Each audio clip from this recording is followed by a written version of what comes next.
I got a call from a former boss offering me this cool job.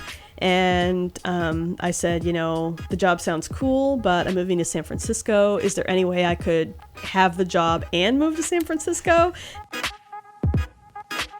That was Amanda Guest. I'm Jeff, and this is Storied San Francisco. Welcome to episode 17, part 2. In part 1, Amanda told us about various trips she took to San Francisco before moving here. All San Francisco transplants have a moving here story, but rarely do they involve pulling an all-nighter. In this podcast, Amanda will talk about the night that San Francisco became the second love of her life. Here's Amanda. So he was like, okay, well, we got to do some things first, but we're going to go to this birthday party. So I take Bart to 16th and Mission. We meet up there. We end up going to get a friend over at the Uptown. So got to see the Uptown. Then we went up Valencia, and at the time, it's crazy now. Thinking, I don't want to be that person that's things have changed so much because but 2009 it was significantly not what it is right now. Right, it was right when they were doing the sidewalk widening. Yeah. Right. Yep. It's funny now because it's I don't want to be that person that's only been here for 6 years and is back in my day. But really, there's been a lot of change. It's been a significant 6 years to have been here. Definitely, yeah. So anyway, we walking along Valencia, and then we went into Ray's, and he was like, okay, well, we need to buy some booze because we're going to this party and it's BYOB. So get some booze. And the party was at ATA. Okay. Artist Television Access. 21st. In Valencia. And I, had never really been to a place quite like that before. And they had someone was doing projections, and so they were screening these crazy patterns, and then one of the DJs was Wham Bam Ashley Ann. And we've since then we've collaborated on a few things, right. But it was just that prototypical moment where it's just I'm seeing this person DJ, and I totally dig everything that they're about, right. And so we were just I was just drinking this bottle of sake that I bought, and we were dancing, and I didn't know anyone, but everyone was making me feel like I knew them. Right. There was a guy from France, and we were doing the twist, and it was just kind of one of those moments where you're just oh man, this is what life should be like. Just a bunch of strange adults just having a good time together, and having it not be fraught with peril, a lot of social. I think because I've been to maybe parties that weren't exactly like that, but that had that same feel, and it's you found your people. Yeah, it's kind of in a more general sense, that's what moving to San Francisco is for a lot of people. Yeah, it was for me. And at the time I was living in a mill city in northern Massachusetts, right on the New Hampshire border, and I was writing a blog about how cool my city was because I wanted my city to be more cool. Right. And you have to kind of fake it till you make it. Right. And I was always getting a lot of resistance to what I was doing. I worked with a friend, and we were doing these funny promotional videos for different businesses. And we'd do one for one bar, and then the other bar would be pissed and be why are you working with them? And it's well, people don't just go to one bar. We want them to come to this city and have a night out and go bar hopping and do all this stuff. And we all need to be working together. And everyone was no, we don't. Or one time someone was oh, you're that girl that writes that blog about how cool the city is. What's wrong with you? And I was just it's, and the guy was this town is a shithole, and it's always been a shithole, and it will always be a shithole. Oh, that word. And I was just yeah. Sorry. But I was just okay, well, I respectfully disagree, but it was just there was just that inertia, where it was okay, getting something to happen in this town where people are just philosophically opposed to anything cool happening. Yeah, you just wanted to breathe a little bit of life into the place. Because you appreciate it, and they were no. Yeah, it was just I just felt I had a lot of energy and a lot of positive energy, and wanted to do something creative and cool, and just up until that point in my life hadn't found a place that I felt I could do that and have it be received. Until you're doing the twist with the guy from France. Yeah, and now I'm like ETA. at this like crazy party, like hanging out with all these people I don't know, and like everyone's just being super cool, and I'm telling people like about myself, but it's like telling them about my real self, like telling them about like what sort of creative stuff I want to do, and like not your day job and your fucking stock portfolio. Yeah, it's just like what do you do? Yeah, like what kind of music do you like? Like what art are you into? And like what what do you like about being here? And and I just found that I was just feeling this like really positive connection with so many people. So then, I'm starting to get a little worried because I'm supposed to be working. And what time do you think it was? I knew that BART stopped at like 12:30, right. And so I think this was actually pretty early. I think it was like 10:30 at night, and I was like, okay. I knew, like, I was like, I'm just having so much fun, and like, I know this party's going to go late, and I know that I'm having such a good time. It's going to be hard. Like, it's going to be hard to convince myself to stop. And did you know yet about RNLs? No. And how like they shut down right before so that they can get on that BART train to go to Oakland? No, I didn't know about that yet. You learn eventually, but exactly. That night you were not equipped with that essential knowledge. Yeah, no, I just knew from like, because this was actually pre-Uber, so right. And like it was really hard to get a taxi anywhere. It was almost right. So it was like, okay, it's either BART or nothing. Right. So my best friend is a machinist, mm-hmm. and he has to wake up at like 4 a.m. This is back east. Back east, yeah, to go to work. And so I'm like, I am brilliant. I have an idea. So I text my best friend, and I'm like, Greg, listen. I'm at a party, I'm having the most amazing time, and I know I'm not going to want to go home, and I need to go home by 1 a.m. So when you get this message, when you wake up, text me and just say, go home. And I'm like, perfect. Like, there's your alarm. Foolproof plan. Yeah. And then I'm like, now I'm just going to go back to having a good time. Mm-hmm. So like 1 a.m. rolls around, and the party's like starting to thin out. Mm-hmm. And I'm like, oh shit. He never texted me. Later, he was like, I didn't think you were serious. He's just like, because it was like a Wednesday night too. That's a little bit of a cryptic text. I maybe, by virtue of hindsight, I would have gone along with it. Yeah. Just for the record. Yeah, just for the adventure of but it. But it is a little bit cryptic to wake up to that. Yeah, like he was just like, I had no idea what you were talking about. He's like, but it was like a Wednesday. Mm-hmm. I forget what day of the week it was. But anyway, he was just like, I thought you were being crazy. But anyway, so, all of a sudden it's like, super late, and BART isn't running. Still at the party? Still at the party. So it's around 1 o'clock. Yeah, it's around 1 o'clock. Still at the party. BART is done. And BART is done, and the party starts winding down, and then Alan is like, okay, well, let's go. We leave the party, and we just start like walking along Valencia, and it's like, people are kind of spilling out of the bars and like getting ready to go home. So there's like that kind of cool energy. Mm-hmm. And we like, Alan is like the mayor of the mission. Mm-hmm. Everywhere you go, like we'd walk like 10 feet and we'd run into someone that he knew. And so we kept, we're like running into people and having cool conversations. And it was, that was kind of the moment that I also learned that San Francisco is like such a transient mm-hmm. city, because everyone that we met was from somewhere else, right.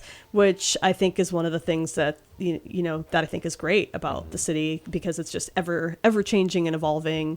Mm-hmm. On the other hand, with gentrification, we don't want to lose the ability for all different types of people to have that movement here. Right. I feel like that is something that's definitely changed mm-hmm. in the past 6 years, is that, it's harder to, there's a barrier to entry. You can't just, there's still people that are flying in and crashing on couches and making it work, but I think just, yeah, that's a young man's game. Yeah, right. That too. We're all getting older. Yeah, well, at least I am. I think I was like already middle-aged by the time this adventure happened. Right. So it was like, I was like really nearing, I was like Indiana Jones, like sweeping in for that one last adventure. But yeah, so after we walked, So we're still kind of right around maybe the 2 o'clock, yeah, like 2 a.m. 2 a.m. ish or so. Okay. So then we start like walking up, kind of up in like, I'm thinking back, trying to remember exactly like where we were. Mm-hmm. So I think we were like up like Liberty Hill Okay. area. So I think we probably like walked up in that direction because we were like kind of going up into the hills. And I saw my first Cushman. Mm-hmm. I'd never seen one of those before, Yeah. and there's like one like parked there. Yeah. So that there exists like these really hilarious like razor photos of me like on a Cushman, like woo, because I was like really excited and still probably a little drunk. Yeah. And Razor then phones. Wow. I know, They right? had awesome cameras for the time. Yeah, It was for the like, time. Look at this. And they were indestructible. Like that. Like I had my razor phone during probably my drunkest period in life, and like I dropped that thing so many times. It had like gouges out of the side of it. Yeah, and I had that phone for like 5 years too. And phone cases, I mean, besides the fact that that was a flip and it wouldn't have worked anyway, phone cases were not a thing at all. You didn't need them. You didn't protect your phone. You just dropped it in the toilet. Exactly, yeah. Like, yeah. So, Yeah, you dried it off and it was fine. Yeah. But yeah, so there's some photographic evidence of this night. And then we wound up at Dolores Park. And As you do. There's like that one bench that, now there's Used to be, multiple. right. But back in my day, there was only one bench with which to see the beautiful vista. Yes. But anyway, so we go and we sit down on the bench and we're This just is like, up at 20th and Church, right? Up on the top of the yeah, hill. yeah.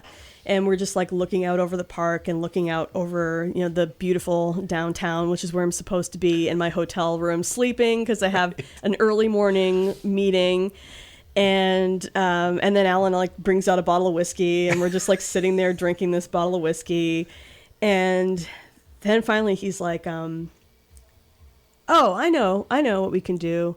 We're going to go to Sparky's.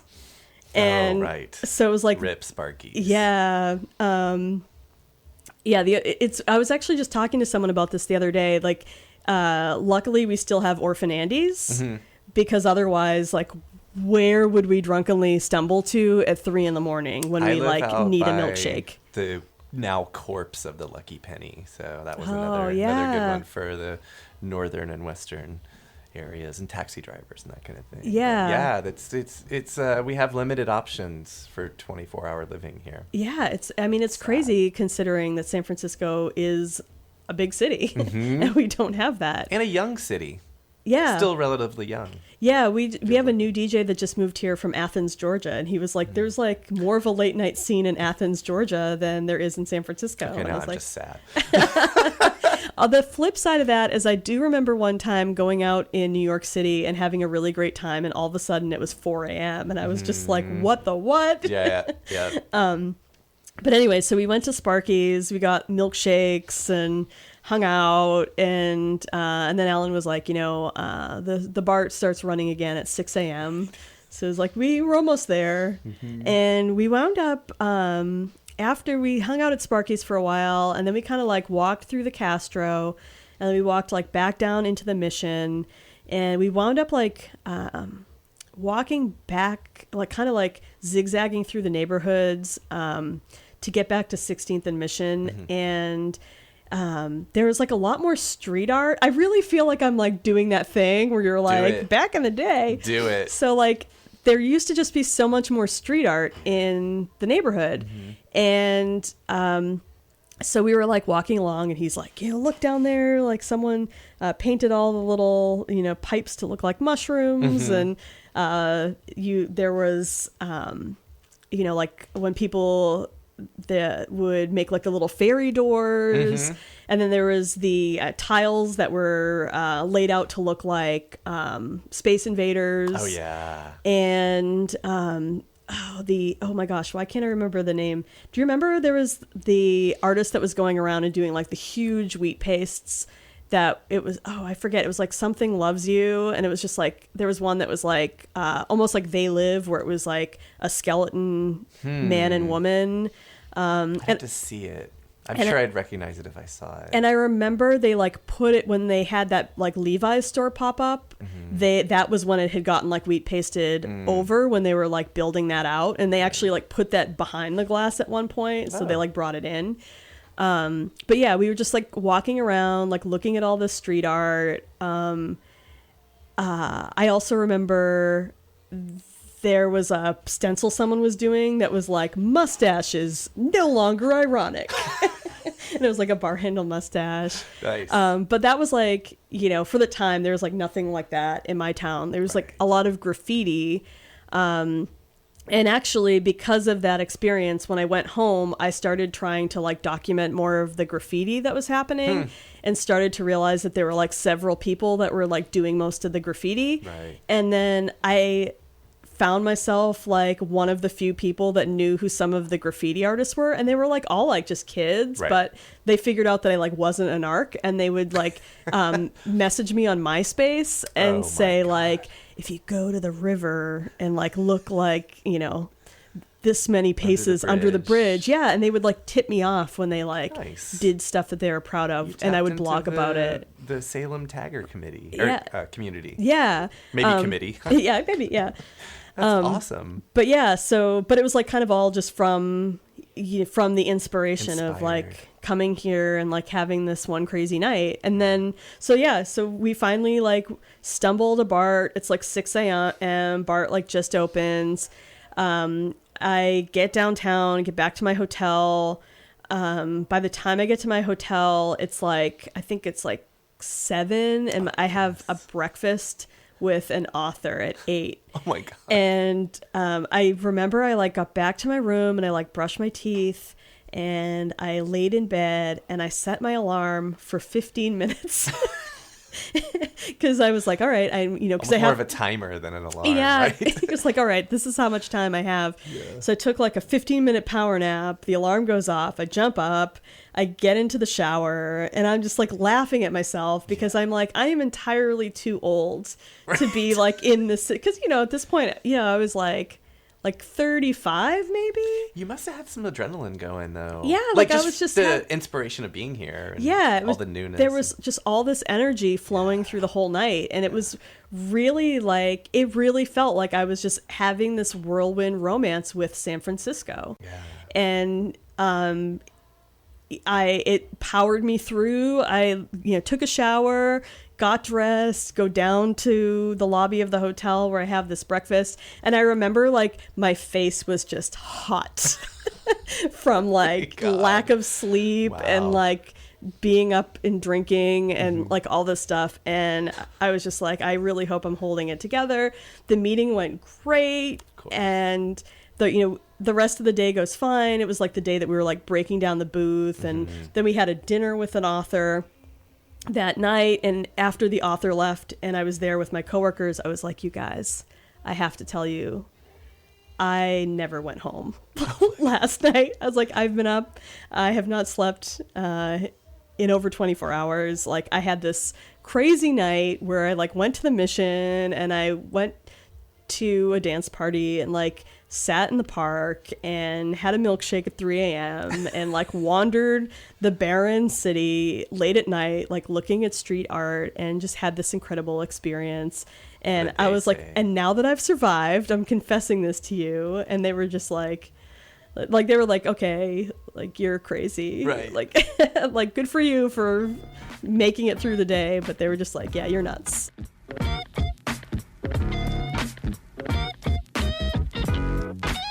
BFF.FM is presenting a show at Great American Music Hall on February 24th, featuring Girlpool, Field Medic, Rose Droll, and Special Explosion as part of Noise Pop Fest 2018. For more information, go to BFF's Facebook page and click on Events. Storied San Francisco is on Facebook, Twitter, and Instagram. You can also find every episode on our website, storiedsf.com. You can subscribe to the podcast on Google Play, Stitcher, SoundCloud, and iTunes. iTunes lets you rate and review podcasts, so please do so. Our email is storiedsf@gmail.com. Music for the podcast is by Otis McDonald, a.k.a. Joe Bigale. The The photo for this episode is a shot of Amanda on that DPT Cushman that she described in the story. Thanks for listening.